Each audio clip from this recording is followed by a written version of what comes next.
The Game of Life and How to Play It. Florence Scovel Shinn. Intuition or guidance. In all thy ways acknowledge him, and he shall direct thy paths. There is nothing too great of accomplishment for the man who knows the power of his word, and who follows his intuitive leads. By the word he starts in action unseen forces and can rebuild his body or remold his affairs. It is, therefore, of the utmost importance to choose the right words, and the student carefully selects the affirmation he wishes to catapult into the invisible. He knows that God is his supply, that there is a supply for every demand, and that his spoken word releases this supply. Ask and ye shall receive. Man must make the first move. Draw nigh to God and he will draw nigh to you. I have often been asked just how to make a demonstration. I reply, speak the word and then do not do anything until you get a definite lead. Demand the lead, saying, Infinite Spirit, reveal to me the way, let me know if there is anything for me to do. The answer will come through intuition, or hunch, a chance remark from someone, or a passage in a book, etc., etc. The answers are sometimes quite startling in their exactness. For example, a woman desired a large sum of money. She spoke the words, Infinite Spirit, open the way for my immediate supply, let all that is mine by divine right now reach me, in great avalanches of abundance. Then she added, give me a definite lead, let me know if there is anything for me to do. The thought came quickly, give a certain friend, who had helped her spiritually, $100. She told her friend, who said, wait and get another lead, before giving it. So she waited, and that day met a woman who said to her, I gave someone $1 today, it was just as much for me, as it would be for you to give someone 100. This was indeed an unmistakable lead, so she knew she was right in giving the $100. It was a gift which proved a great investment, for shortly after that, a large sum of money came to her in a remarkable way. Giving opens the way for receiving. In order to create activity in finances, one should give. Tithing or giving 1/10 of one's income is an old Jewish custom, and is sure to bring increase. Many of the richest men in this country have been tithers, and I have never known it to fail as an investment. The 10th part goes forth and returns blessed and multiplied. But the gift or tithe must be given with love and cheerfulness, for God loveth a cheerful giver. Bills should be paid cheerfully, all money should be sent forth fearlessly and with a blessing. This attitude of mind makes man master of money. It is his to obey, and his spoken word then opens vast reservoirs of wealth. Man, himself, limits his supply by his limited vision. Sometimes the student has a great realization of wealth, but is afraid to act. The vision and action must go hand in hand, as in the case of the man who bought the fur-lined overcoat. A woman came to me asking me to speak the word for a position. So I demanded, Infinite Spirit, open the way for this woman's right position. Never ask for just a position, ask for the right position, the place already planned in divine mind, as it is the only one that will give satisfaction. I then gave thanks that she had already received, and that it would manifest quickly.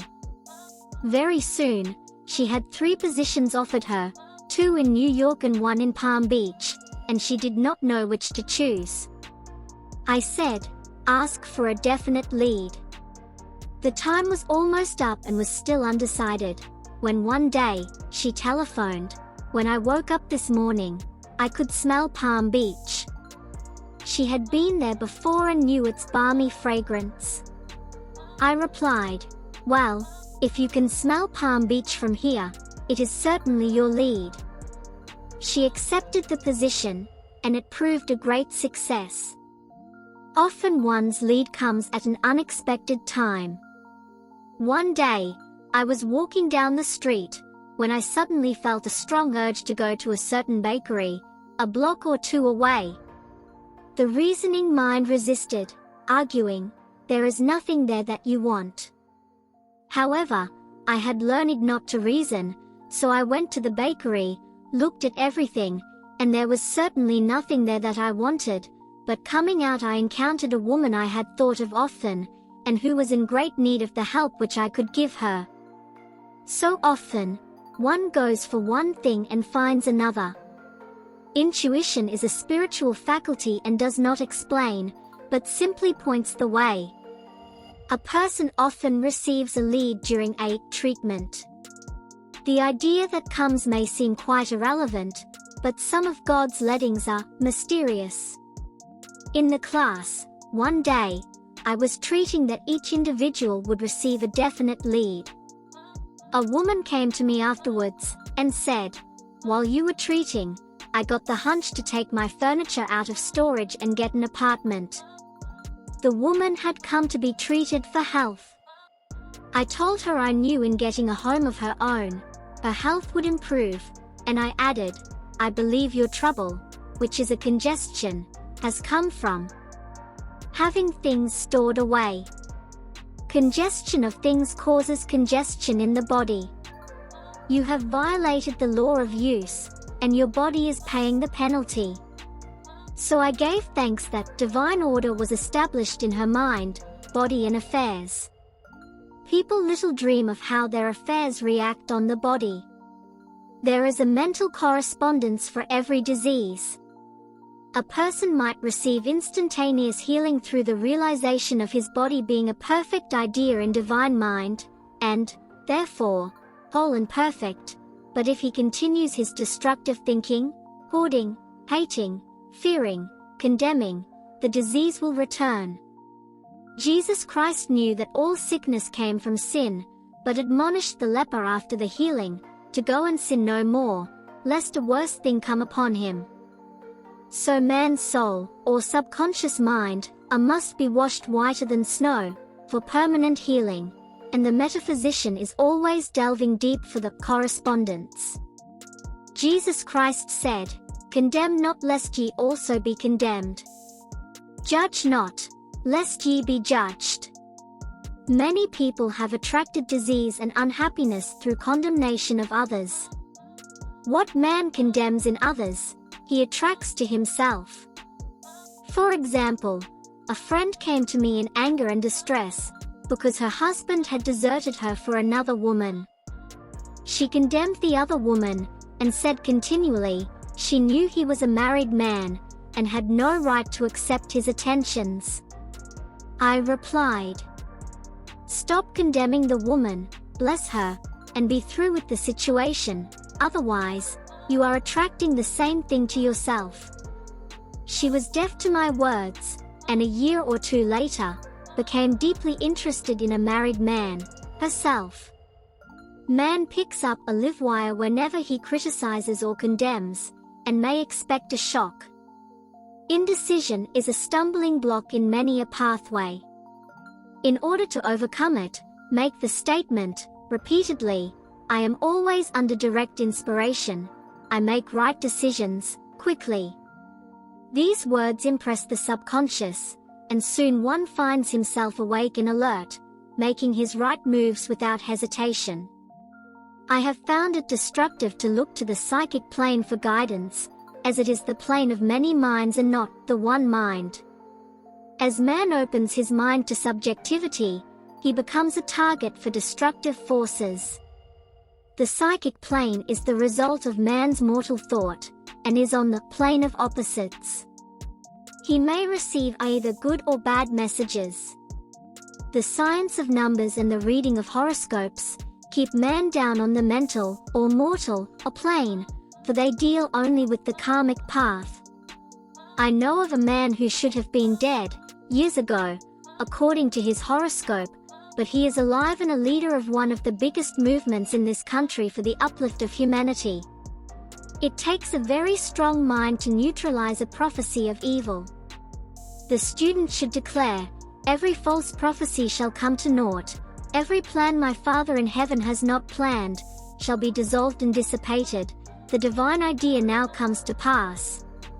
However, if any good message has ever been given, one of coming happiness or wealth, harbor and expect it, and it will manifest sooner or later, through the law of expectancy. Man's will should be used to back the universal will. I will that the will of God be done.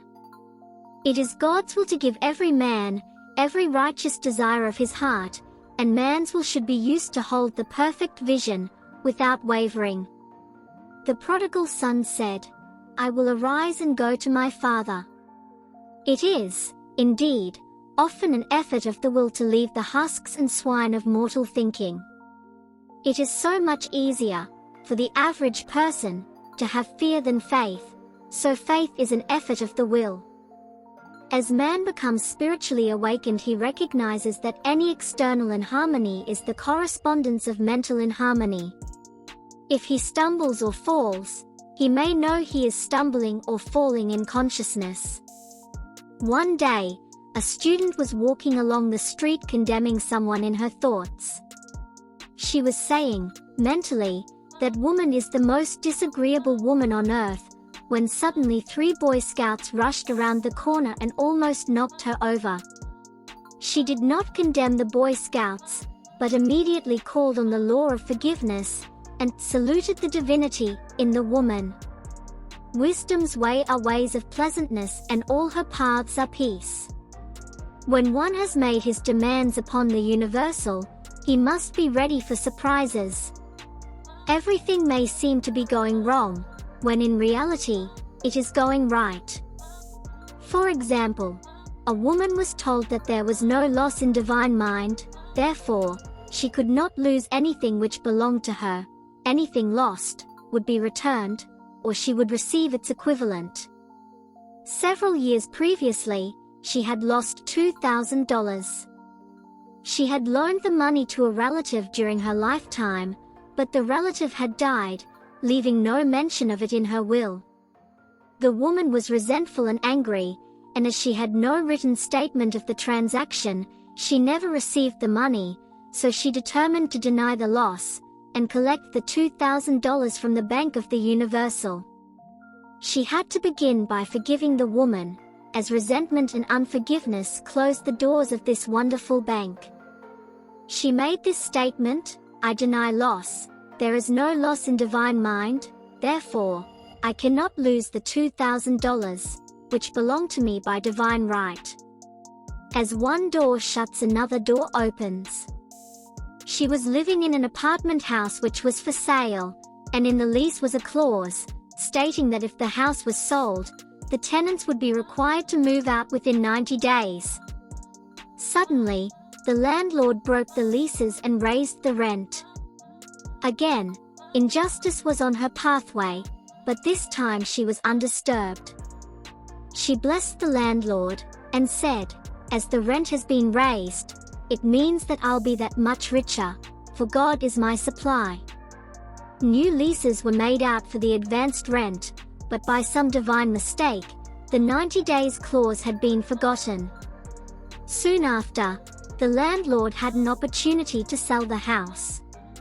On account of the mistake in the new leases, the tenants held possession for another year.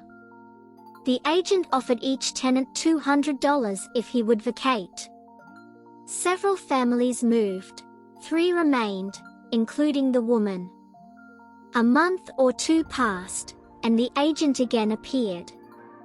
This time he said to the woman, "Will you break your lease for the sum of $1,500? It flashed upon her, here comes the $2,000. She remembered having said to friends in the house, "We will all act together if anything more is said about leaving." So her lead was to consult her friends. These friends said, "Well, if they have offered you $1,500 they will certainly give $2,000. So she received a check for $2,000 for giving up the apartment. It was certainly a remarkable working of the law, and the apparent injustice was merely opening the way for her demonstration.